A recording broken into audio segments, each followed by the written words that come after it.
It's time for AggroChat, the official podcast of the Tales of the Aggronaut blog and stalwart gaming community, where we talk about stuff and things, and the stuff about the things, and sometimes gaming. I'm Belgast, and let's start the show. Hey folks, it's that time again. Time for another episode of AggroChat. This is episode 361. Tonight I'm joined by Grace. Wait, what? I'm first? Yep. Godra. Hello. Tam. I am bespoused. Dalen. Yay, Tam. Yay, Tam. I'm apparently here instead of helping my small child beat Birdo. So. Oh, yeah, beating Birdo is terribly important. I stayed up long enough for the wedding last week. Yes, in Super Mario 2. Yeah, the wedding was rad. We enjoyed watching it. Yeah, it was... people on the right coast stayed awake for the whole thing. Yeah.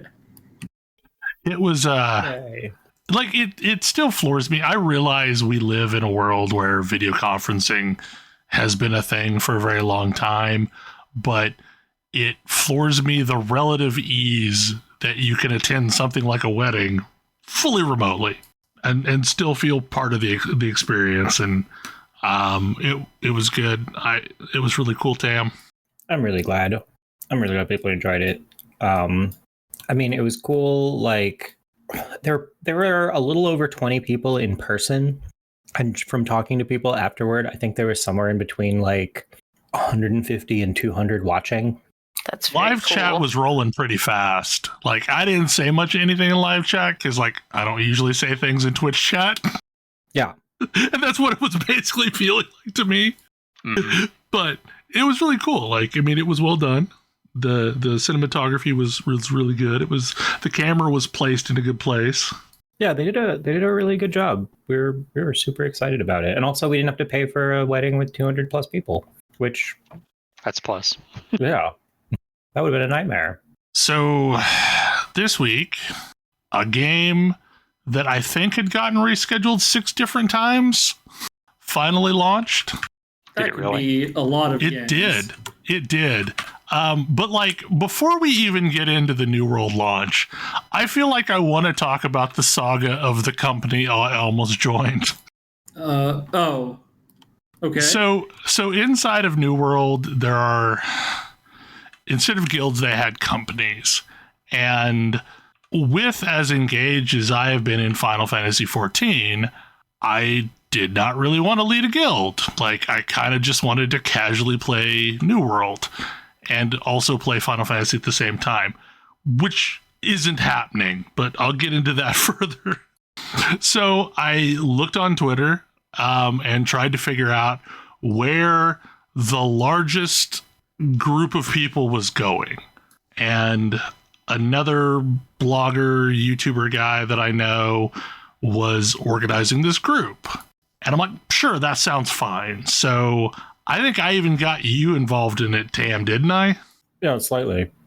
Not hugely. Yeah, like it was a very busy week for you, so you probably weren't there much. Yeah, not really paying much attention.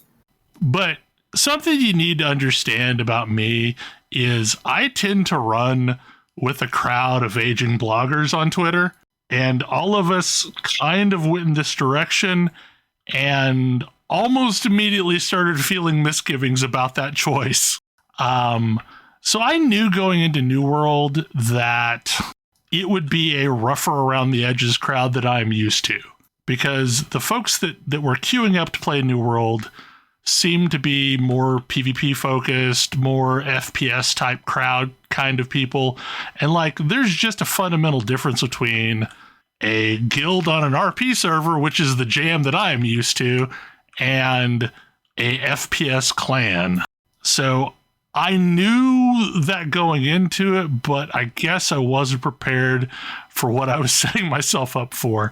And as we got closer to the launch, there was a back and forth furiously on Twitter and DMs about like, I don't know how I feel about this. What do you think? Well, I don't know either. So instead of joining this company, I furiously rushed around on opening morning and thankfully, because of the number of tests that I had been in this game, I was able to crit path my way in 30 minutes and get up a guild that I could start inviting people to. And every single day I play, I am more and more thankful that I didn't go to the other company. Because it's a thing. So are clans in FPS still a thing? Clans and FPSs are still a thing. Never stopped being a thing. Interesting. I mean, they've just morphed. Like, I'm in a big Destiny clan. Oh, okay. I guess that makes sense.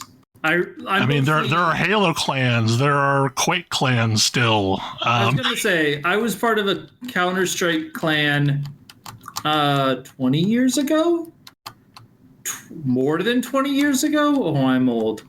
And mostly what I remember it being was almost like a team sport thing where it's like, okay, we're this clan and we're going to get into this league and we're going to have matches against these other clans periodically. Yep. I was in a Wolfenstein Enemy Territory clan. And we had like scrimmages with people and would play in tournaments, and that's still a thing. Wall hacking. Yeah, accuse people of wall hacking. Accuse people of clipping weirdly through things. That's what I remember. Like you had, I remember the group that we were with. I didn't do much of anything seriously. I played in some scrimmages, but that was about it. My friend Vernie, however, built a specific computer setup so that he could record demos while on a second computer. So basically, he was streaming to another computer and recording it before that was really even a thing that people did on the regular. And he would record a demo, not a demo, but a playthrough that you could review, because like at the end of the match, they had to submit one of those for every single member. So somebody could verify whether or not, there was any cheating going on. Mostly what I remember was I was good with the AK-47, and very few people were. So I got pulled in whenever we got to play the terrorist side. But, I mean, like the FPS crowd is a bit rougher around the edges than the MMO crowd is usually. So I kind of, I knew at least on some level what to expect, but I wasn't prepared for some of the things that I've seen, because we ended up audiences. They do, and we ended up going on the same server and the same faction, just not the same company. So I am regularly seeing a lot of the people in this big guild, and so in the days before launch, they had locked down a roster of 100 people because New World can only have 100 people in a company. And yeah, it's relatively small. This is gonna be a recurring trend. Yes. You're gonna say a number and be like, this is the hard cap, and we're gonna be like, that seems small. That seems low. Yes, it seems very low. But anyway, so 100 players is the maximum. So as a result, they specifically kept a Google Sheet roster, and you had to sign up for a slot. However, that didn't mean shit. So while I decided not to go, I wasn't actively recruiting anybody. I threw it out there that this is an option if you so choose. And the couple people that had pinged me in private about their misgivings, I knew were going to join. But there were other people that I know that I'm friends with that are on that roster that I didn't want to speak for. But basically anyone that was not in game by noon on the launch day didn't have a spot anymore because they filled on just grabbing people on launch day. And this is this is where we get into some of the weirdities of the game. There were a lot of people that were dead set on holding territory on day one. So in New World, there are a bunch of zones, and that zone is held by a faction. And what that actually means for the average player isn't a lot. But you as a faction, you can set basically the tax rates of 4 things. A refining fee, a using the trade skill crafting fee, a housing property tax, and I'm drawing a blank on the 4th one. Trade crafting. Yeah, auction. Basically, the auction house, a crafting fee, and a refining fee, and then housing. Yeah. And in order to so when the game started, every territory was up for grabs, and all it took to gain a territory was to plunk down 100,000 gold. Okay. That is a lot of money. I'm 32, and at this point, I have maybe earned 6,000 gold total. Well, but so that's 6 times what you needed to earn in order to claim a territory, right? Right. But on day 1, they were expecting every member of the company to cough up 1,000 gold. Yeah. Which is a lot. That's hard to get that much gold that fast. And it basically wrecks your character in doing so because now you have no money.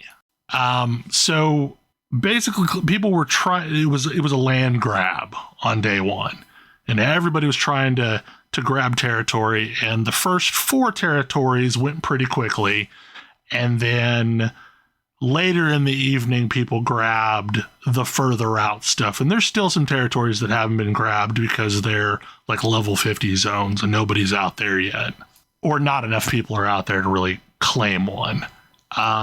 So the company that I was going to be in grabbed First Light because it was the last of the 4 territories to go. Because if there is a backwater province of New World, it is First Light. It is the least attractive place to be in the game because it is the furthest from anything. The 2 zones that newbie zone. There are 4 newbie zones, but you get randomly choose a newbie zone. I mean, not when you start the game, it throws you in one of 4 beaches. So I got Windsward, which was the luckiest roll ever, because Windsward, due to where it's located and due to the way that the town is laid out, becomes the crafting capital of the game. It has the best arrangement of crafting machines in any of the towns. So as a result, that becomes Ironforge, essentially, where that is the place where if you're going to sell something, you're going to sell it in Windsward. Everfall, to some extent, which is just north of that, becomes extremely popular as well because Everfall is kind of the gateway to the north. It's worth noting that the layout of the game map seems to broadly map to a higher level is northward. Right. As you go north, you keep getting higher and higher and higher. And Everfall is the last newbie zone before you get into the scary territory. So, all the territories got claimed quickly. 2 biggest guilds, 2 most militaristic guilds on the server claimed Windsward and Everfall. And this other company claimed First Light, which was the last to go of the 4.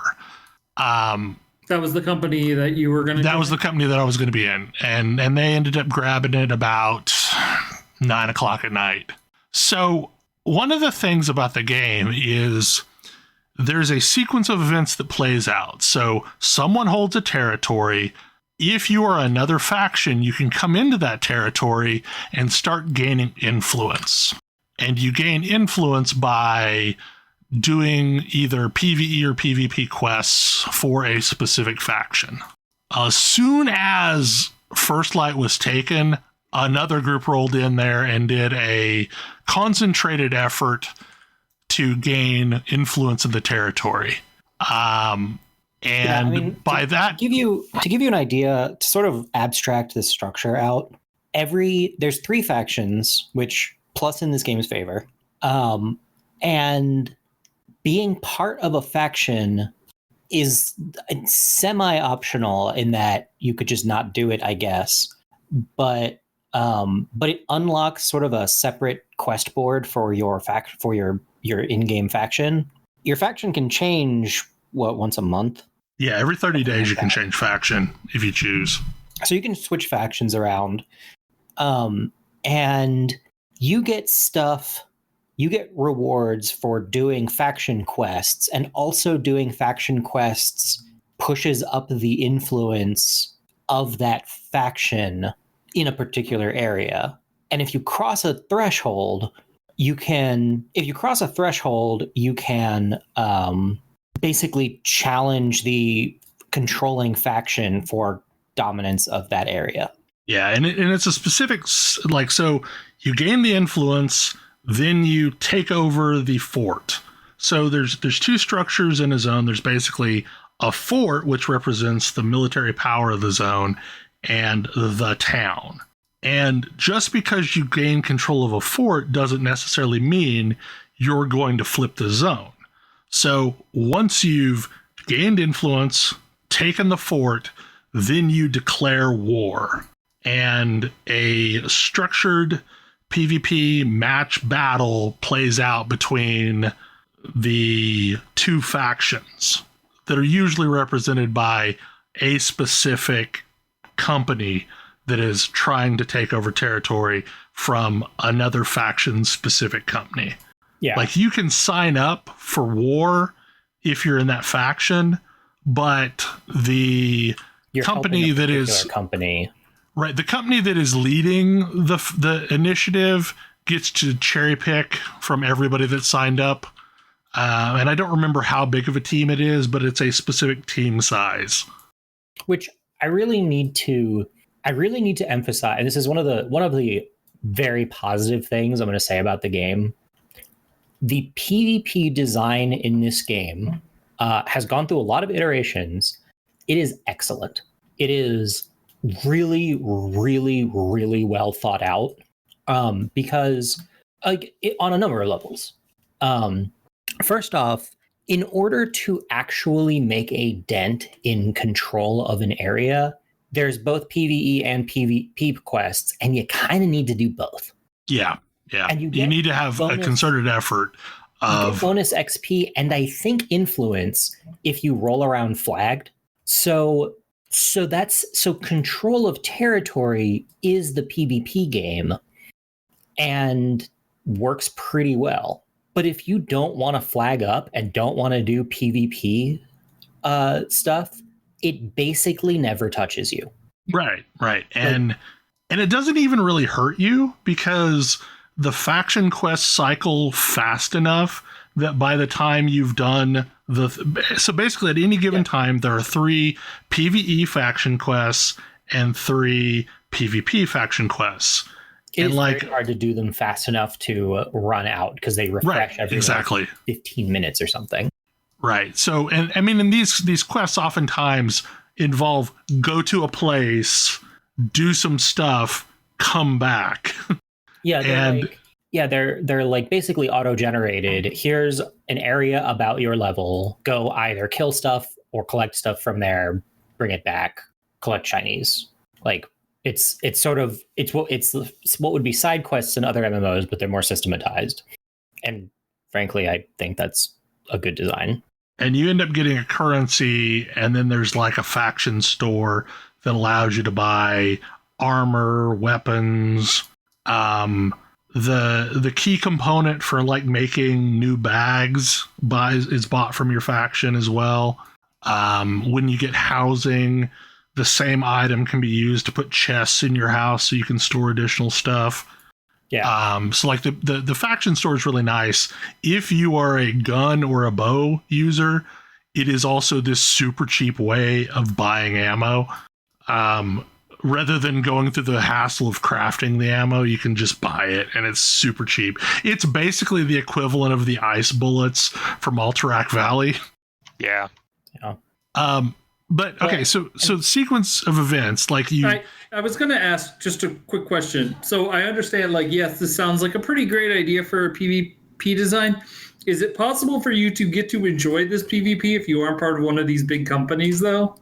Yes, because you can still participate in influence and the war efforts and so on simply by being a member of one of the same faction as a given company. But you're less likely to get selected to go on these PvP war missions. Yeah. Okay. But a lot of the quests are like a lot of the PvP quests are focused around put a bunch of players in an area all flagged, essentially. So like you'll get a quest that is go to this location and survive flagged for 7 minutes. And you can't just go there and flag up. You have to flag in a town so that when you leave the town, you're flagged the entire time. Yeah, which notably, this is another good part of the PvP design. If you're going to flag, you have to be flagged. You can only flag or unflag in town, as far as I've been able to do. Yeah, and as a player, like I have accidentally hit the button to flag myself, and you are warned real clearly and given a countdown when you exit the town, like you're just about to be flagged. Do you really want to do this? Yeah, and you can turn it off really quickly. It's got a flagging system, and it has layers and layers of protection to ensure, like, oh, by the way, you can't accidentally flag. Like, there's no, World of Warcraft had the problem of people creatively finding ways to trick other players into flagging. And this has layers of protection against that. Well, and the cool thing about the system, too, is say you're not flagged and I'm a syndicate and so over there is a marauder and so over there is Covenant. We can all group together freely. Like there's no line between us when it comes to grouping. Like we could run dungeons together, we can quest together, whatever we want. The lines only are drawn when you're flagged. Okay, that's a definite plus. Yeah. So anyway, okay, so sequence of events. You gain influence in a territory, you take over the fort, then you have this battle. Every company sets a 30-minute window that they are willing to engage in wars during. So if I hold a territory, I set the terms for when someone can try and invade said territory. So like by default, when I set up a company, it was like 4 p.m. to 4:30 p.m. EST. We're never going to hold territory, so it doesn't really matter. But that was the default. So where we're going with this is the company that I almost joined ground people into the ground, got them to cough up 100K gold, and then the very first opportunity lost the territory. That sounds awful. And lost all that money. And now for like, I don't know, 3 days, it's been held by the same Marauders group. And, the Marauders were kind of butts about it because the company I was going to join, a lot of those people had bought territory or bought housing in that town. And apparently the Marauders knew that. And all of the taxes are realistic in that town, except for property tax. Property tax, they cracked up to 25%. So, that means every week, if you paid $5,000 for, a property, you've got to pay 25% of that every single week to maintain it. I mean, this sounds like the type of story that would happen in this type of a game. I will say, like, one thing about housing, you don't actually lose the house if you can't pay the taxes. You can still use the house. You just can't teleport to the house because the house comes with every 4 hours, you basically have a Hearthstone that you can go to your house. So you lose some of the access to the house if you can't pay the taxes. But, this is a game that's going to generate stories like that. I mean, I think that there's an interesting, when I saw that the controlling guild can set taxes on an area, I was like, that seems like a bad idea. Let's see. What's interesting about it, though, is like I am Team Purple, the Syndicate, and Marauders have controlled Windsward since day one. However, they're benevolent overlords. They have really low taxes. And as a result, I don't care. Yeah, you have yes, could they technically be your enemy at some point in the future? Yeah, sure, but you legitimately don't care because their taxes are reasonable. Whereas there was a point there where they had somebody was controlling it, had absolutely extortionate taxes, and when they got challenged, nobody showed up. Yeah. I mean, it was really funny to watch the controlling company get more and more agitated and desperate in chat, demanding that people defend the area and people are like, nah. Well, like right now, Covenant is about to make a play for First Light because they're like, everyone is mad that they recently cranked up the refining fee in that territory. And like, it's also the only territory currently right now with a tier 4 kitchen. So like everybody is going to First Light to cook anything. And that's another thing of note is like towns by default start with like tier 1 crafting machinery for everything. And then the company that is running it and the players together have to upgrade all of the equipment in the town. And you can't craft certain gear until you find a craft station of a specific level. So it's this symbiotic thing. Like the players need to run a bunch of missions to gain progress to upgrade the machine, but if you're not building a thing that people are interested in, they'll go elsewhere. And right, exactly. Like Windsward is leaps and bounds ahead in most things, but they've never upgraded the kitchen. So as a result, everybody is going south to First Light to cook the higher-ended gear or higher-ended food. I'm fairly sure that the town upkeep is what keeps things leveled. Yes. Well, and you have to specifically start a mission to move it up to a tier. But yeah, if you don't keep your town upkeep, I think you can drop down a tier.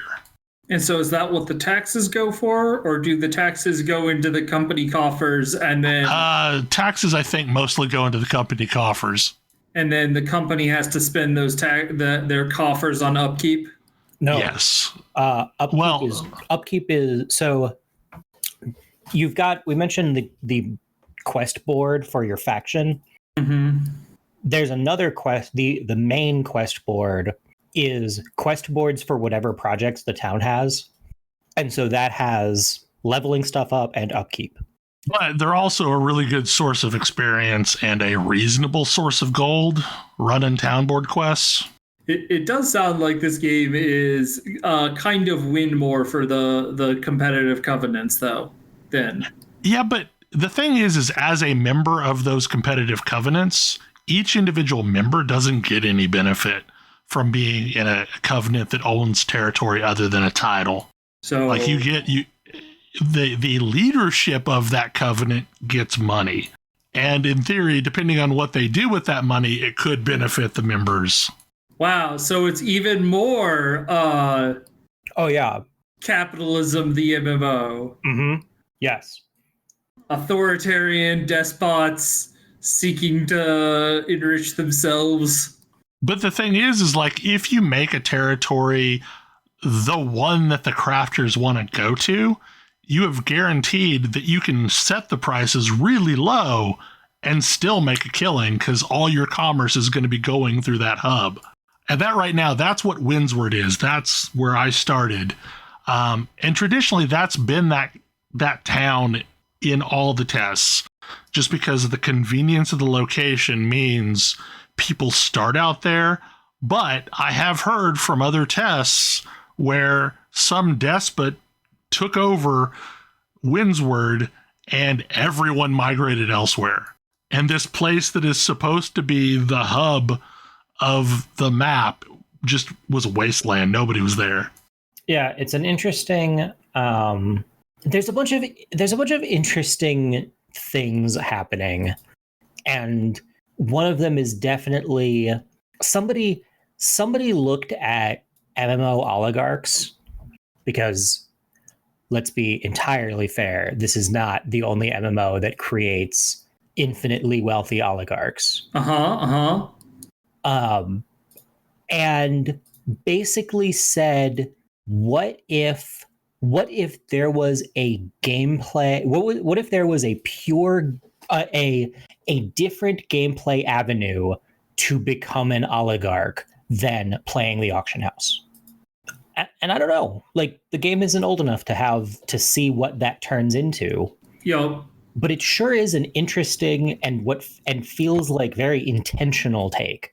I'm always a little bit dubious on this much systems design effort going into a system that I imagine like probably even less than rating sees.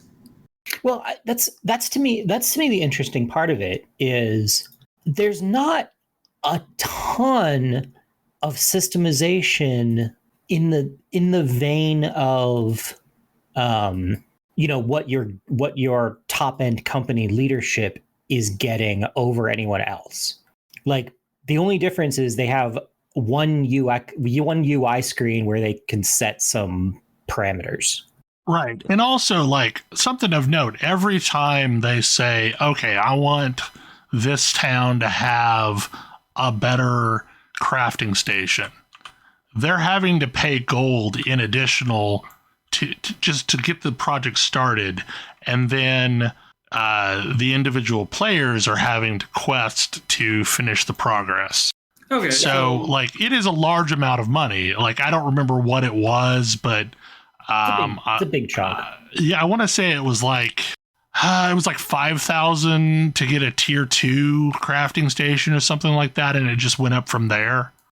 Now, do these cities ever go down in size, or is like if you're not paying your upkeep, which is quested upkeep, so like if somebody stops using that town, I want to say that the crafting stations degrade.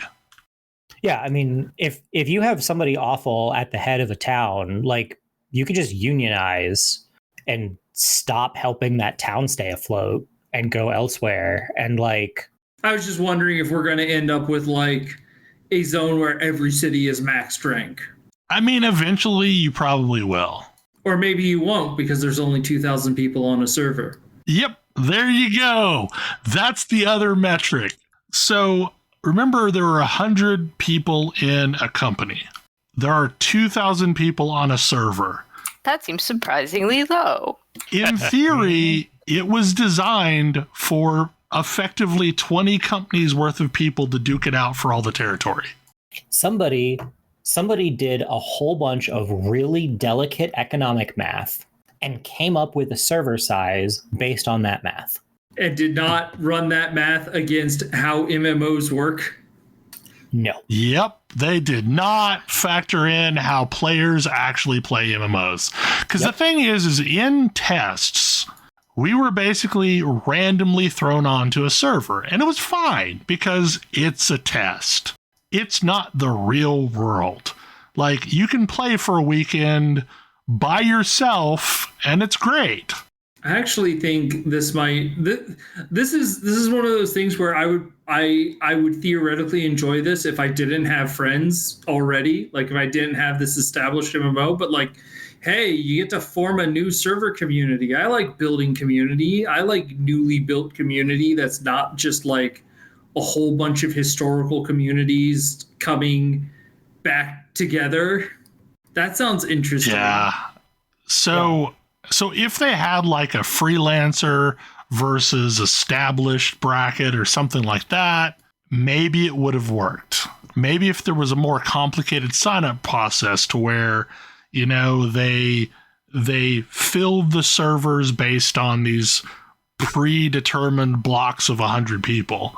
Or like you could say, we're gonna put a company together and throw us on a server. Right.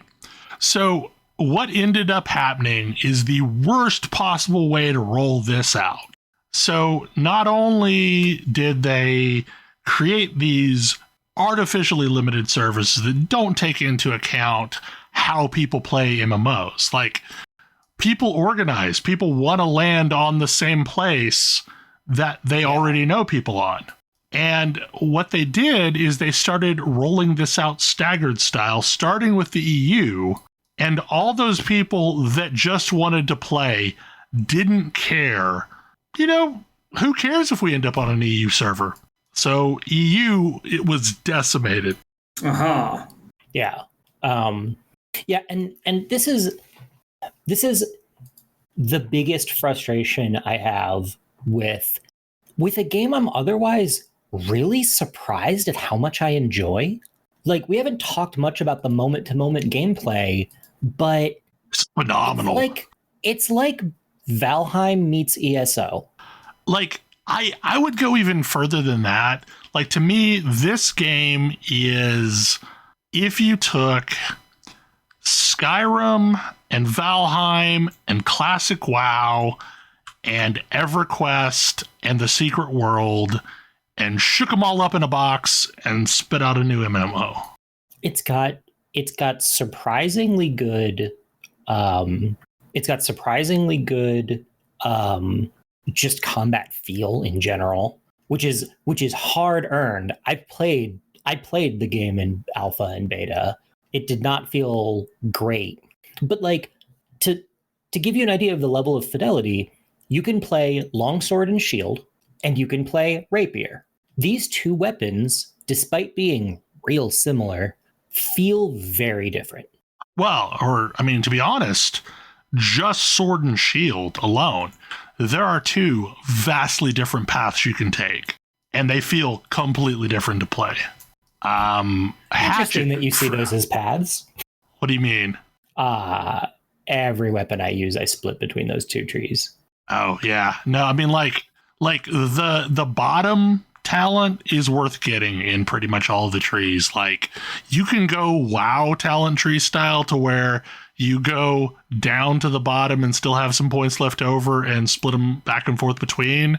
But like, the bottom thing that you get is overpowered enough that I don't know, I would want to go after it.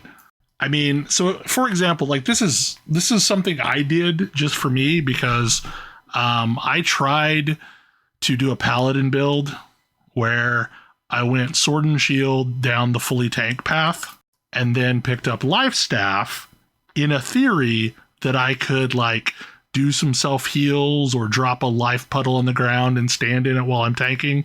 Every weapon has a thing that it scales on, and most weapons have two stats that it scales on. So like sword, for example, it scales on dexterity and strength. And you can go either one and be just as effective. So like you can not put a drop of strength in and go full dex, and your sword will be just as effective as if you only put strength in. Life staff is a weirdity in that is the only thing that scales based on focus, which is a specific, it's basically their wisdom stat, and there's nothing else that uses focus. There's supposedly a weapon called the Void Gauntlet that's coming in that will be focus based, but because I put no points into focus, Your heals are bad. by the time I hit level 20, I might as well not even be healing. So like that's a thing. However, there's other things like rapier is dex and intelligence. Yep. And so, because of that, you can take rapier and blend it lovely with fire staff or ice gauntlet or something like that scales based on intelligence. So you could have like a red mage, basically. That's exactly what I'm doing. But you can also do that with musket, because musket scales based on dexterity and intelligence. So musket works really well with magic casters as well.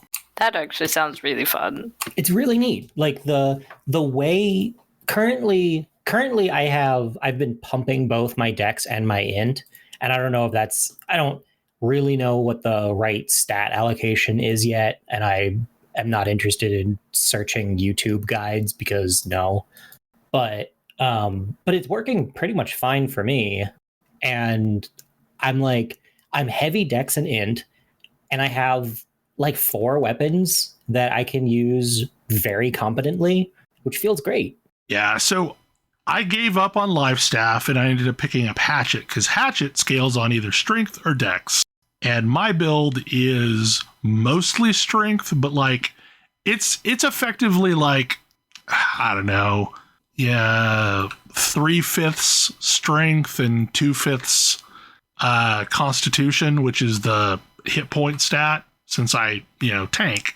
And with hatchet, like I really like, there's two paths you could go down with hatchet. You can either make hatchet a pure throwing weapon, like it is a ranged weapon that is just as effective as a bow. Or there's the berserker tree, which is basically like really fast melee attacks. Well, I like really fast melee attacks. I also want something I can pull with. So I dropped a single point into the throwing tree because a single point basically takes your block, which is your right click with a weapon, and turns it into aiming it for throwing it.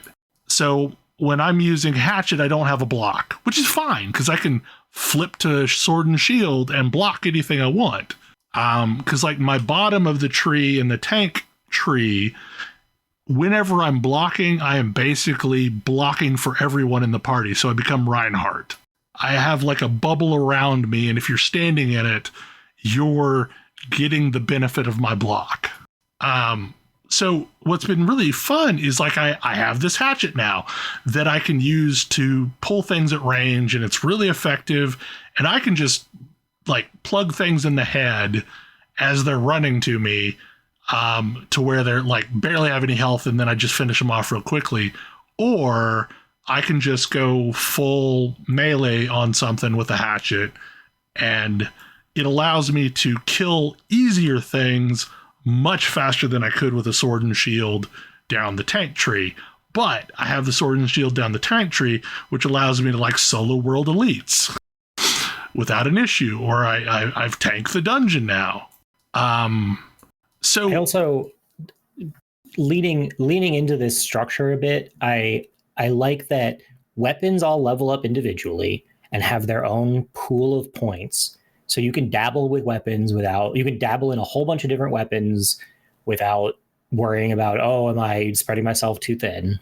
And the game specs are free until level 20. Right. Yeah, that's what I was going to say. Is like you can respec anything until level 20 and mix and match and play with things until you get the thing that feels good to you. And like for me, I had the benefit of doing this a lot of different tests, and I kind of narrowed in on what I wanted my build to work like.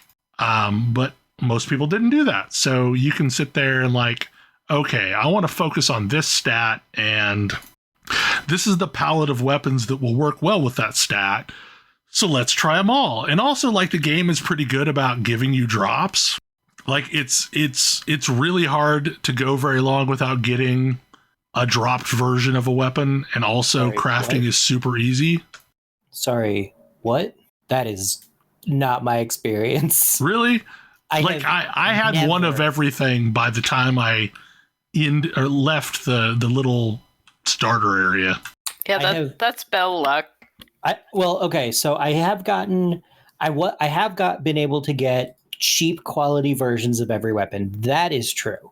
I have never actually gotten a weapon upgrade from a drop, or armor upgrade, or any upgrade from a drop. Really? Nope, not once. The only time I will get weapons that are a higher, gear score? Yeah. Than anything I have, it's a weapon I don't use. That happens to me a lot. I get a lot of really amazing looking light armor. Like it's perfectly statted, it's just light armor. Yeah, I've twice had to go by the auction house and equip myself because I was hitting the point where my gear was noticeably too bad for the stuff I was fighting.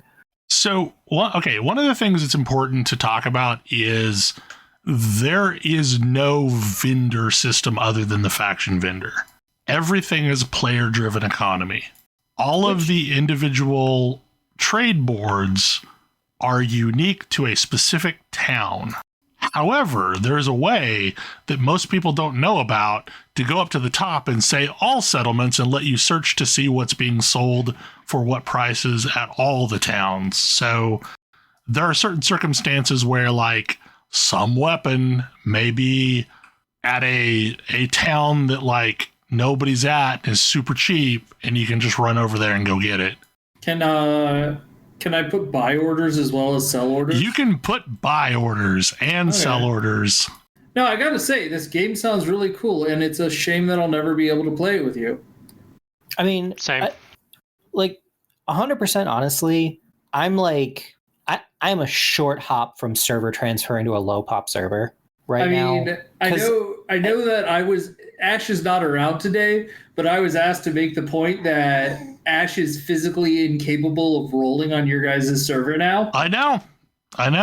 And that means I haven't bought the game yet, so I would also be in that same boat. I'm honest, like, So I did a long Twitter thread basically talking about how if you are not already bought into this game, wait. Don't spend any money on it. Just wait. Let them sort this shit out, because right now it's madness. Like I logged out at 7:00 because I knew it was kind of too engaged of a game for me to play while we podcast. And I did so knowing that it means I won't get to play anymore for the rest of the day. yeah, I mean, I had the exact opposite experience where I was like, oh, let me hop in because I'll be waiting in queue for some amount of time while we podcast. And it's a low enough effort game that I can play it while we podcast. And when I started to log in, my queue was 970. And this is on a server that can only hold 2,000. Yes, people? there are several servers at all times that have several orders of magnitude more people in queue than actually on the server, than the server can hold. Because this is AWS, people have found ways to very accurately track who's on every server. And there's like a site you can go to, and it gives you an estimate on how long it thinks that it's going to take for you to log in. I have to say that, like, the only way to explain this is that this must be like a game design limitation of 2,000 people per server, because AWS should be able to support that crap. Well, and absolutely. That's the thing, is that was why I was saying earlier, somebody went and very carefully figured out a bunch of economic math as far as game economy goes. Because could they throw wide the gates and have their tech support 10,000, probably 50,000 people per server? Sure, yeah, you could probably have that many people logged in. But without a commensurate change to resource node spawns, mob pops, timing of everything, everything just tips over and catches fire immediately. And you have the problem that you see in Final Fantasy or, sometime in World of Warcraft, etc., expansion releases, where like people form literal in-game lines to kill a boss. So I pulled the site up right now. When this loaded a few minutes ago, there are 861 people in queue for the server that I am on. It estimates that is a 5-hour and 15-minute long queue. Oof. Yeah. So some other math that you need to know is they have been growing horizontally like crazy since this started. Just adding more servers. Like, I don't know, like they have probably added more servers since I pulled this data, but this was either Thursday or Friday morning when I pulled these numbers, and I just happened to have them sitting on my desktop. So there are 195 EU servers. Yeah. There are 158 US East servers. There are 49 US West servers.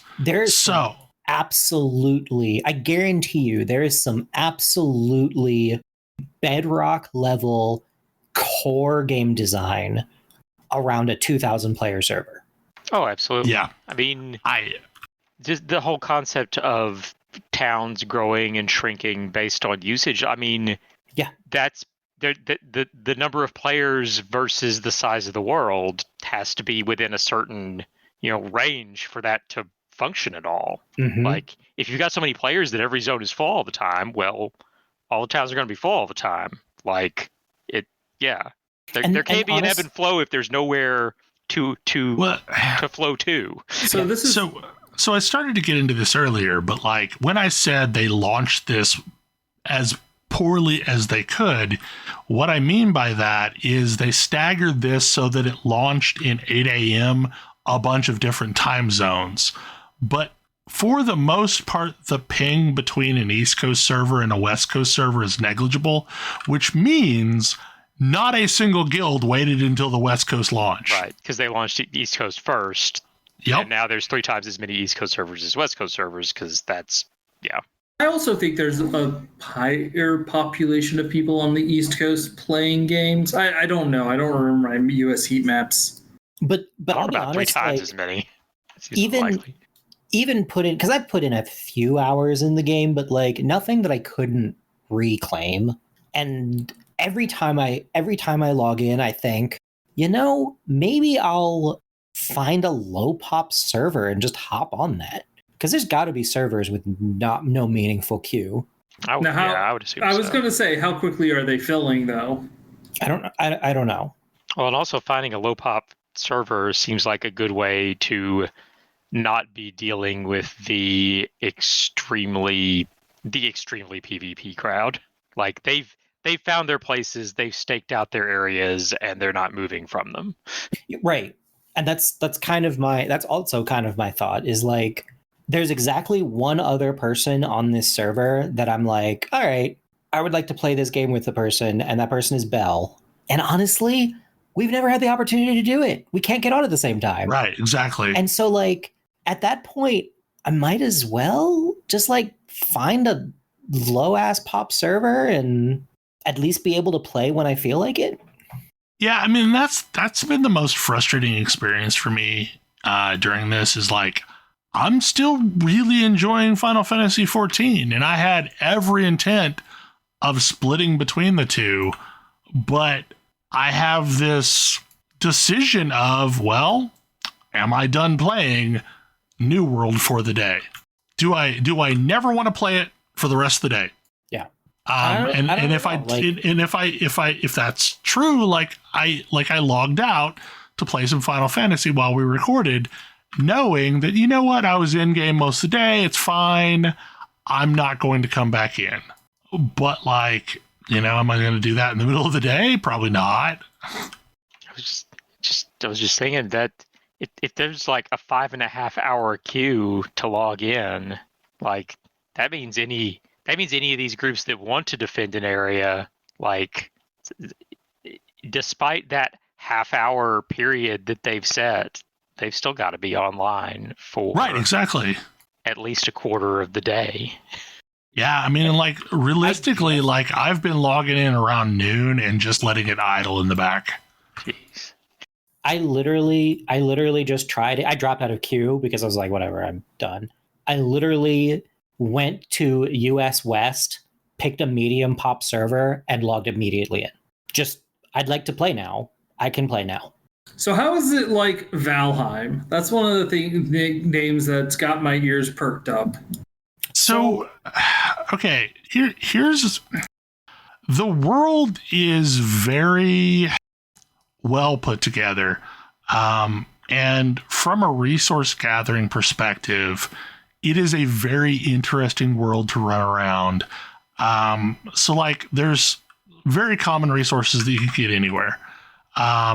And then there are various levels of rarity, but the way that the zone design works, there's like a almost aspirational aspect to the way that resources are laid out, to where you can find like really high resources in a very low zone, so that you can see it and you say, oh, I can't gather this, so I want to now level logging, or I now want to level mining, or I want to level whatever so that I can eventually get this. But it also does this thing to where, like, I don't really use the fast travel system, and we can talk about fast travel later, but like I will set off across country and I am constantly being distracted by, oh, well, there's that node that I now can use and I'm going to now go get it. Which leads me into other adventures as I cross the map. The crafting system is extremely rich, and there's a lot of different things that you need to craft, and they're laid out in a really interesting way that makes it extremely enjoyable just to go on a jaunt to find resources. Yeah, Valheim. One of the things that characterizes Valheim for me is going out and getting resources is an adventure, and is an adventure worth having sometimes over other adventures. Yeah. And that's what I remember. Yeah. Mostly I was curious because from what I remember, me and Belle had very different opinions on the right way of doing Valheim adventures. This game does not allow you to do Belle's thing. No, I can't server warp to move stuff around quickly. Nope. But like, you gotta get home. You gotta get home with it. There's a gameplay. Interesting. There's a gameplay loop of I set out to do some stuff and end up finding resources along the way and don't go home until my bag's full. And then I go empty the bag, do some crafting. Crafting also gives you levels. So like there's this shared input stream of adventures give me character levels, but crafting and gathering also gives me the same character levels. Yeah. So if you're doing both, you just sort of level automatically, like without even realizing it. Because this gameplay loop of, okay, I go out and I do some stuff and my bags are full and I go back to town and I craft up a bunch of stuff and then that gives me levels too, which sends me to empty my bags and go back out. And like this, like as I've gotten better and better bags, my cycle is longer and longer. But now I'm starting to do what is effectively rifts, which are these corruption areas where you defeat some bosses and, use your magic wand to close the rift and get a loot box. And then another one pops up somewhere else along the way. And sometimes they pop up close to each other. So, well, if I'm doing it now, I might as well like go do some more of these. And it ends up with these situations where like this informal group of people that aren't actually grouped up will roll along together doing stuff as a group, as they, see another one off in the distance and you watch somebody going off in that direction, kind of like Fate Train, the informal Fate Trains used to be in Final Fantasy.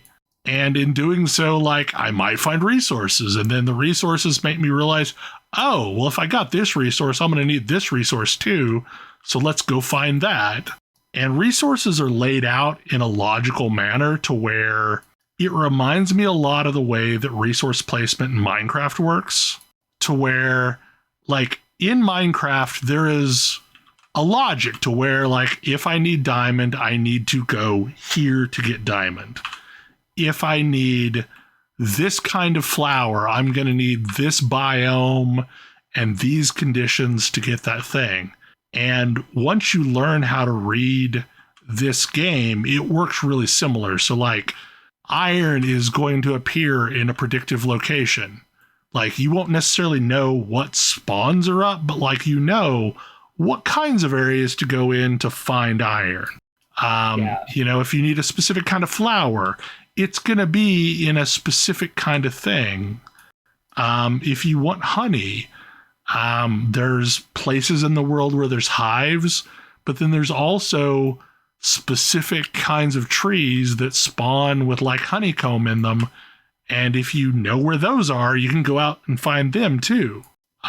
So like there's tons of things that you need, but very little of it is actually really random.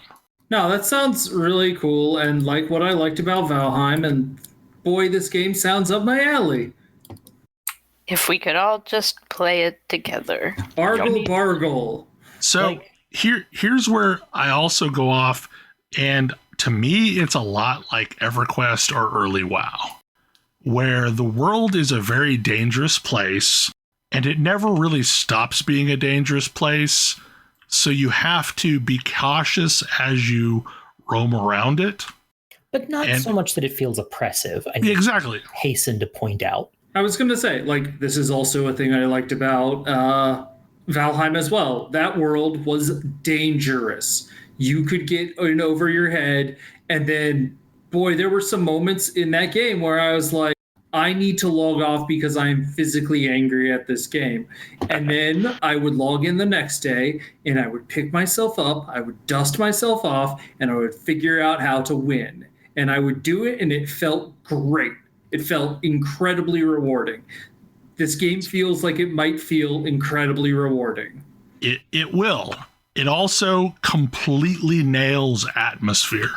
And this is where my reference to Secret World comes in, is the world is not always a very nice place. And there's some really freaking creepy areas of the world. I mean, because like this is an island where people have been coming to this island since the beginning of time. And like they all end up finding their doom on this island, and like there's so many different civilizations that end up being represented by this process. Like I found a Viking ship yesterday, and it was full of Helheim dead that were really angry that I found it. Like as you go further north, the world gets more and more eerie. And there was just that unsettling nature that Secret World had in a lot of its zones, and it's the lighting and the visual effects and all of that. Yeah, Secret World was so atmospheric. If this captures that kind of feeling, I am definitely here for it. Like it's got these audio cues that happen, and like you'll hear screams in the distance, and like you don't know where they're coming from. And even at a simpler level, one of my favorite interesting notes is there's a canyon that I've checked a few times for iron ore. When I am mining iron ore, it echoes off the nearby cliffs. It's how I found it in the first place. I heard that distinctive mining pick sound and followed it until I saw somebody else mining some nodes, and I was like, oh, there's nodes there. But it also adds like a sense of urgency to your mining, because you know as soon as you start mining, chances are someone in earshot is going to come over, and it takes an amount of time. Like, so nodes are not all equal. So like this node may be larger than the next node, and because it's larger, it's going to take longer to mine. But nodes spawn in clusters. This is an important note. Nodes spawn in clusters. Yeah. So like generally speaking, you want to start on the big node because you're going to get the most payload from the big node. And once someone starts to mine it, nobody else can mine that one node. But like it's a situation where like I know once I start this slow mining process of this one node, it's going to attract attention of other people that are probably going to come and swoop in and get one of the other nodes. So can I mine it fast enough to get 2 of the 3 nodes? Am I going to mine it fast enough to get all 3 nodes? It's interesting. Like there's enough pressure for resources that it makes it exciting when you find a resource node that nobody's around. Like I was out mining a large iron node this afternoon, and someone came running by and fired in my general direction, hoping I was also flagged so they could interrupt my mining so they could come over and get it. I was not flagged, so it didn't do anything, but it did seem interesting that like, oh, you know, they were trying to interrupt me. That was the first thing I thought of when you mentioned being able to hear the sound of other people mining. If you are PvP flagged, you can absolutely come over and interrupt somebody. And the thing is the way that their nodes work is it's all or nothing. So like I can get a node down to 75%, but I'm not going to get any of the resources until I get it to 100%. So if I got the node to 75% and you kill me and swoop in and mine that last 25%, you're going to get all the resources. Again, I'm not a PvPer. Most of us aren't PvPers. This doesn't affect us at all. So it sounds like what would happen then is somebody PvP flagged run around with somebody not flagged. The PvP flagged person attack any flagged people mining, and then the non-flagged person swoop in and grab it because they can't be interrupted. That would make sense. They couldn't be grouped together, I don't think. I don't think a PvP flag person and a non-PvP flag person could be grouped together. Well, yeah, but You also, But you could be on, Discord talking Yeah. it. that's never well- stopped people in the past. while technically possible, it also, because you can't trade when you're flagged either, you are basically committing two people's bag space for one person's output, which is not When super you would be far efficient. better off sending the other player out to another honey hole and looking for resources there. Possibly. Because Yeah. there's certain areas of the world that are really good for specific resources. I'm curious about like how dense are the resources? How rare are certain resources? How possible is it for one or more companies to form a cartel and monopolize important resources? The repop is like 5-10 minutes. It's not exactly 5 to 10 minutes. Like they don't always spawn in the same order, but within 15 minutes, everything should be popped again. Because I've hung out at a node and farmed it down and then waited to watch it, and it didn't pop back in the same order that I mined it. There was about 2 hours while I was playing where a mega guild and their two like child guilds decided that they were going to lock down all resource node spawns in First Light, and the only way I even knew that was occurring was because people were shouting in general, because they were shouting in general chat. But like, So they did not succeed, is what you were not saying. even close. Like to the That's a point where good they were sign. being mocked by everyone else for even trying. Okay. And the thing is if three companies couldn't do that for one zone, then the given the repops aren't limitation, predictable yeah. enough. Like, Yeah. like there's a certain randomness to the way that it repops. Like nodes will appear in the same locations, but like maybe that was a cluster of 3 and only 2 popped this time, and then significantly longer the third one will pop. So like it doesn't benefit you to just like sit in a location and wait. Yeah, it's not it. WoW style bot farming is mostly not very effective because what I've seen, and I don't know the underlying systems, but what I think is likely going on is that there's a repop timer of about 3 to 5 minutes, not quite 15, but the repop is split across multiple spawners in the area, and so with some decent distance in between them. So it's actually spawning a lot more frequently than 15 minutes, but if it's being tapped, then the close one respawns about every 10 to 15 minutes. And the thing that I noticed between testing and live is there's way more resource nodes than there were previously, and they're respawning way faster than they were previously. Like there were some resources that were really hard to get in previous tests, and that has been fixed. There's way more sources of it. Like oil, for example, was something that was super hard to get. And now I find it everywhere. And because of that, it's no longer anywhere near as rare of a commodity. And to be honest, the only real thing that people fight over is iron. Like having played this, that's the thing that everybody's fighting for is iron, just because so many things need it. And despite that, I haven't really had a problem getting iron. Just like wandering around solo. I can't get an unlimited supply of iron, but like every time I go out and searching for iron, I'll end up with like 500 chunks of ore, something like that. Which by the time you convert it to iron and then convert it to steel, it's a significantly loss in process. But because like I am in the steel phase of leveling, trying to get to the star metal phase, which is after steel. So like I need a ton of iron to get through it. But again, if I specifically go through the effort of going to find iron, I always find iron. And that's the other thing that's different about this game is your tools can be improved.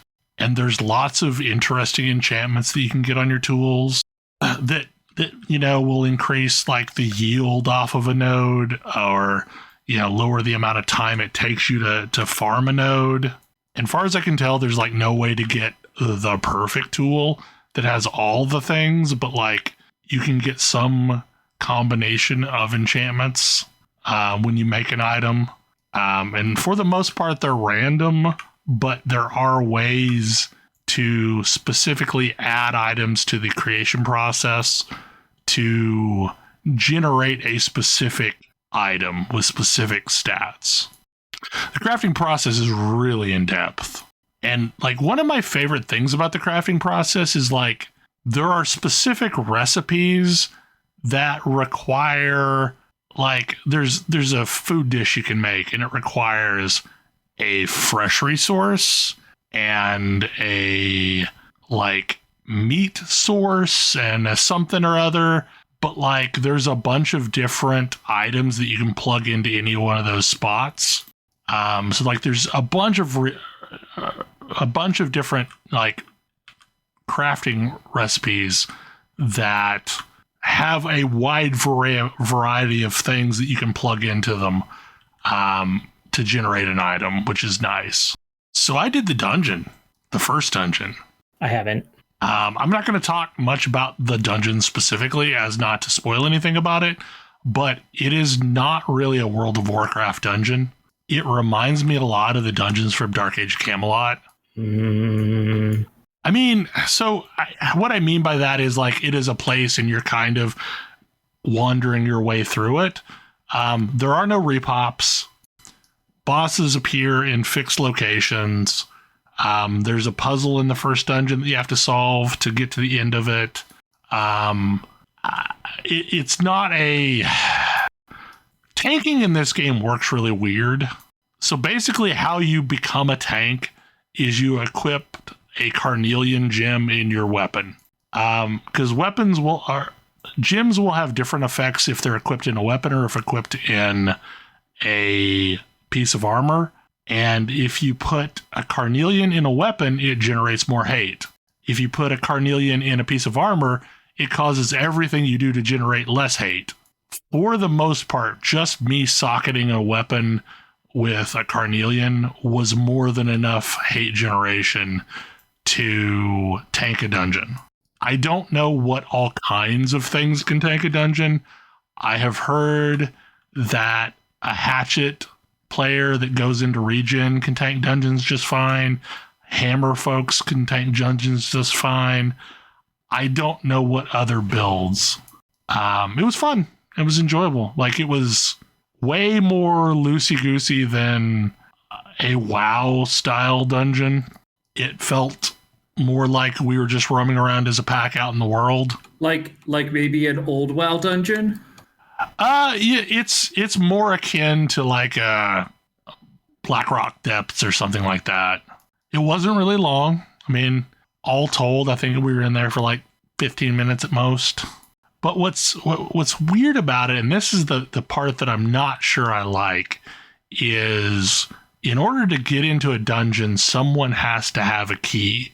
And it's a thing called a tuning orb. And only one person has to have one, but one person needs one to basically unlock the dungeon. Is it a consumable? It is a consumable. Oh, okay.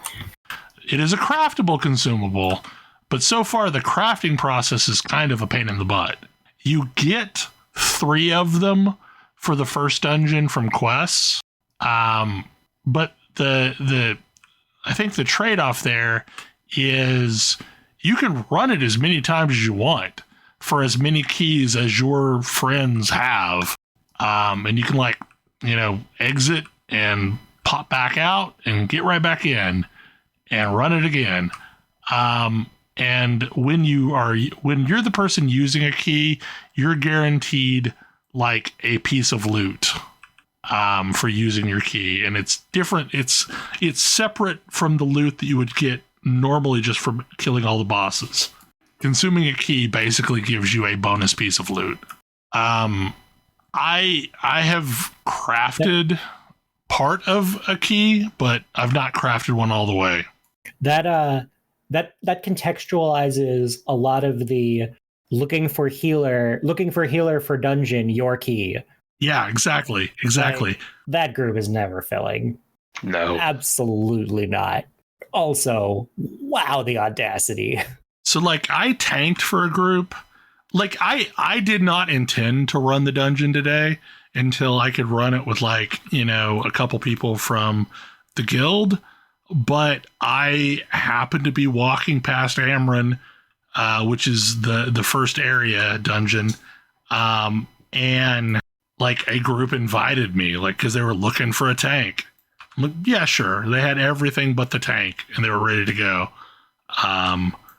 And it was fine. The last boss was much harder than I expected it to be, and I have now watched a couple videos to maybe come up with a better strategy than what we did. I think there's going to be certain encounters that you just can't tank, not just straight up tank. And I think this is one of those. Because I would go to block an attack and the first one would drain my entire stamina bar. And then the second one would stun me. But I mean, it was cool. It was a fun dungeon. I can tell that their dungeon design was a bit of an afterthought. Because the game originally wasn't going to have dungeons. I'm way more interested in the overworld dungeons. This game wasn't intended to have X is sort of the story of New World. It's true. This wasn't intended to have PvE. Let's be clear.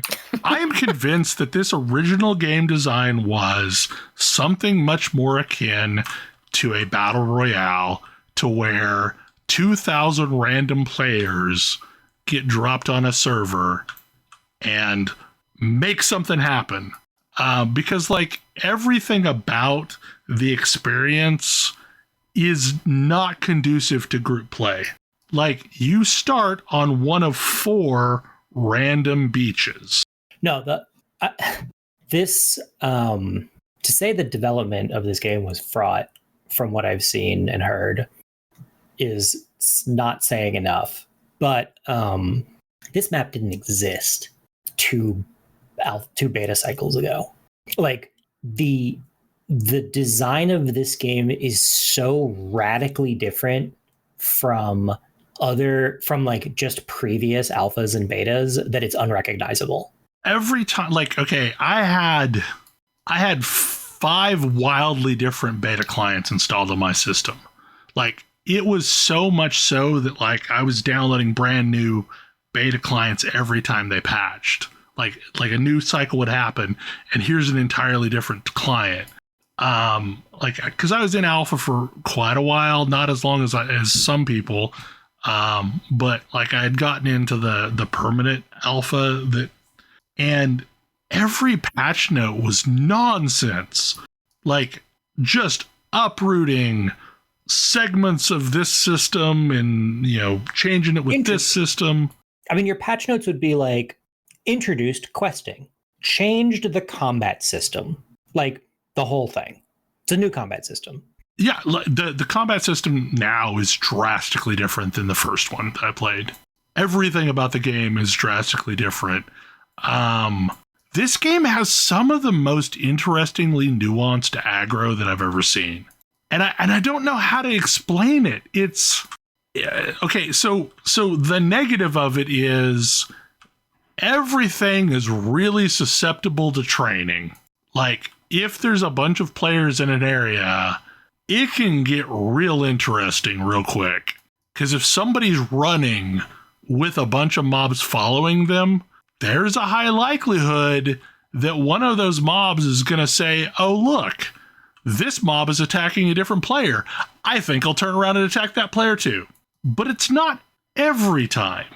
So like in EQ, for example, you could train things onto another player, and it was pretty predictable the way that mobs would stick to another player.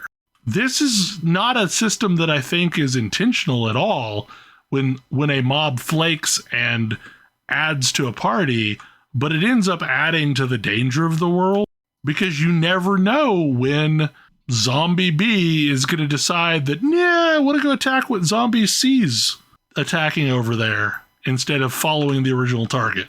Yeah. Well, and it creates an environment where I've seen other people do this and I've done it.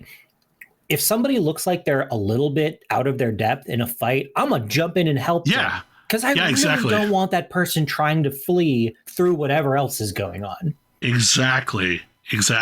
And it also varies what kind of encounter you're fighting, because certain things have certain patterns. Like, the zombie things are way less predictable in what they're going to do.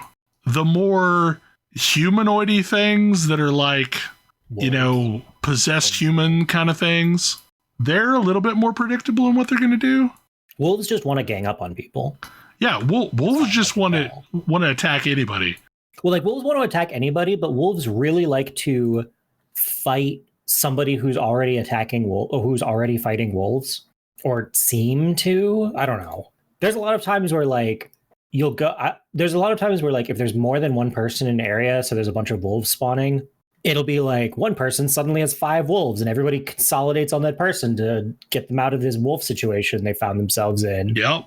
And it's like everybody's there killing wolves, but the wolves seem to like want to pack tactics people. I'm not sure how much that's actually coded in or if there's just like weirdness that happens sometimes, but I don't know what is jank and what is intentional about this game.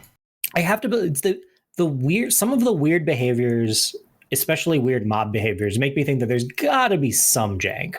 But the thing is, okay, so as janky as some things seem in this game, their pathing is remarkable. Like, I have watched something on the ground aggro me, and it carefully make its way up along a not obvious path to come get me. This game also has some really interesting traversal options. Like, it has the whole Tomb Raider / every modern action RPG game thing where you can like grab hold of ledges. Yeah, your jump is kind of anemic, to be totally honest, but it'll get you what you need, kind of. But because you can like jump up and grab ledges, it means you can a lot of times traverse over top of a mountain if you really want to. And in fact, there's a quest NPC that most people don't even ever find that is up on top of a mountain. Because like I had a bunch more quests leading me into the first dungeon than everyone else that was in the party, because I had spent time roaming around between all the starter zones, and it seems like pretty much every starter zone eventually will send you to that dungeon. And one of these is this solitary inventor that's up on top of a mountain, and every time you have to talk to her, you got to climb the mountain, and there's no path up there. You have to do it by, hanging onto ledges. This is the thing, is like this game is brilliant at times, if only it worked the rest of the time, like for most people. And there's a bunch of weird rules about character creation as well, because you only get 2 characters, and all of the servers are aligned in such a way to where they're part of rule sets, and you can only have 1 character on one of those kinds of servers. Wait, rule sets? I don't think Yeah, so every server has a code associated with it. It's called a world set. So the server I am on, which is Minda, is Arcadia Theta. So I will never be able to create another character on any other server that is of world set Arcadia Theta. I think at some point when they start collapsing servers, they're going to collapse along world set lines. Oh, but they don't have like different parameters. It's still the same. No. I think they played with that some in beta to where they had slightly different rules, but no. The Australian servers apparently have 2,500 people on them. That's a thing that they're playing with. So I think they may be growing like vertically instead of just horizontally, but I think they're using the Australians as guinea pigs. The other thing that made the launch just ridiculous and applied infinite levels of FOMO, for some reason they chose to have global lockouts on both character names and company names. Well, that's a terrible idea. Which means lots of people logged into the EU servers, created a throwaway character so they could lock that name to their account, then delete that character and then recreate it on the server group of their choice. I mean, if there was a worst way to launch this, I don't know if they could have found it. But that said, like, the only reason why we're really talking about it like we're talking about it, other than a grand flaming tragedy, is it's a phenomenal game. Like, the game that's there is good. I'd If like to only play you it. could just play it with all the people. Honestly, I'm like, I'm at the point where I'm like, you know what? I'm just going to roll on a low pop server and play there. Like, I would have loved to have been able to run the dungeon with friends, but there's not enough people that are 25 yet to be able to run it because not enough people have been able to play for long enough to get to 25. Yeah, and I'll be honest, Bell, like, I don't know what trying to stay on our high pop mega guild server is really getting us. And the sad thing is it's not even really a high pop server as compared to the rest. But it's high enough pop. Yeah. Versus I'm really not kidding. I was able to log in and out 5 times over the course of the podcast just by picking a different server. And like, why would I not just do that? I don't think that anything has been built so dramatically at this point that that's not possible, and it would let us play with people we know. I don't know. Yeah, I mean, and there's not enough persistence necessarily. I mean, there's really like there's a treasury that you can do, but nobody's deposited anything in it, and there's everything else is character attached. There's no guild bank, which is something that I really wished existed. I don't know, I'm telling you, should pull the trigger and hop on a lower pop server, and before people get so entrenched that they're like, oh no, I can't give up all of my stuff. I don't think you give up your stuff. I think you can just transfer because transfers are open. Are they? Yeah. Because we've had some people do this thing specifically to where they move the character to another guild or to another server. How? I don't know the process. I need to research it. Because like it may be a situation where the 20 or so people that we're playing with currently just uproot to another server. Because like, I'll be honest, like, I don't think there's such a thing as a good community in this game. Like, that has been a shocking revelation for me, is just how spoiled I am because of Final Fantasy XIV and Cactuar. And roleplay servers in general. Because, yeah, no, this server's pretty much trash fire. Yeah, well, and that's the thing is, it's like... But, like, I think they're all trash fires based on what I've heard. I don't know. I bet because of the level of competition, it's more of a trash fire. Yeah. So I logged into a low pop server while we've been chatting, and general chat was fine. It was mostly just people chatting about other MMOs and like talking about how much they love Star Wars, which, you know, whatever. I'm pretty fine standard with that. Like that's standard fare, and it wasn't like I went a full 30 minutes without seeing somebody try to sneak a slur through the filter. Let me put it that way. which I can't say for Minda. Ugh. And it's like, just find a server that nobody cares about and roll there. Yeah. I mean, does this tool you were talking about that would give queue times and things on various servers, can use it to figure out which servers are the absolute least populated? In theory, yeah. Yeah. I don't know. That's Move to one of those. right. Because I'll be honest. Based on hearing you talk about the game itself, I kind of actually want to play this game now. But It's I do freaking not want to deal phenomenal. with a 5-hour queue. No, It's Or freaking actually, phenomenal. I cannot deal with a 5-hour queue. right. That there is no point at which I can realistically wait 5 hours to play and then actually be able to play. It's just Yeah. not going to happen. Well, I also, my time is more valuable than that. That too. Like I assume there is an AFK timer. So realistically what would happen? 15 minutes or Yeah. so. But So people are auto running to avoid it. Oh, of course they are. At the best, I would start the queue and then, be doing things with my kid or, and come in to find that, oh, I finally did get through the queue and then AFK'd and got logged back out. So, yeah. But yeah, if like there were people that I know playing on a server that didn't have a massive queue, that would be a whole different kettle of fish. And I don't know. I'm totally on board to just scout out a low pop server that we can casually play with friends on and get out of the high pop server nightmare. Which doesn't feel like there's any real advantage to being on a crowded or full server to begin with. So I don't know.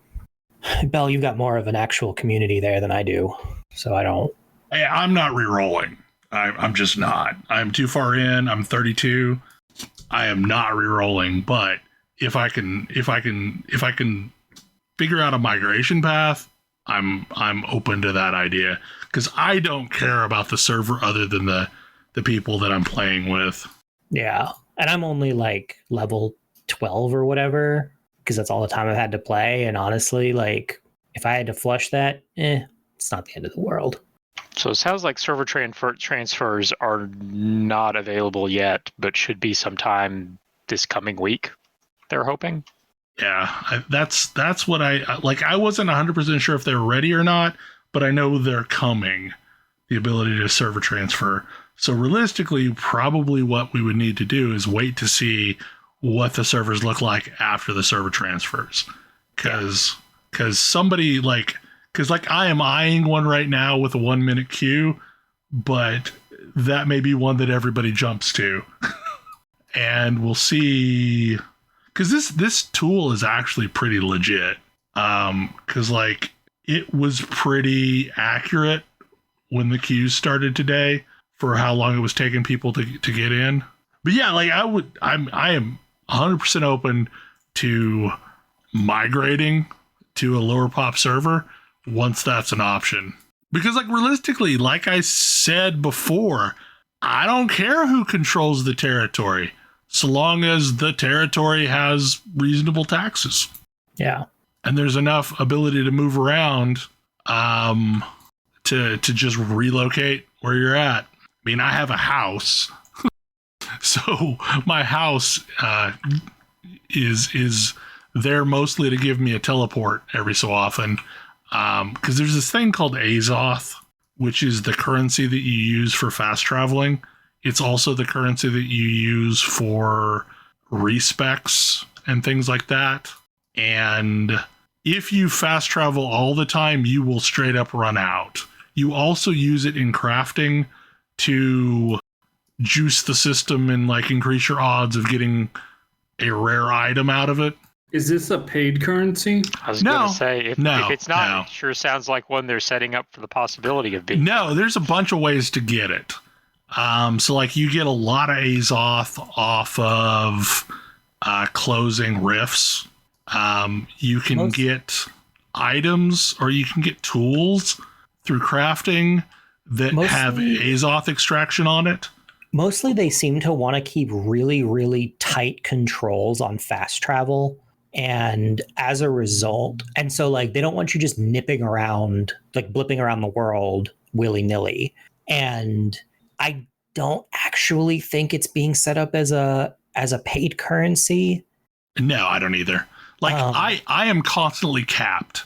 Like I can spend it like water, and I am constantly capped because I have Azoth extraction on all of my tools.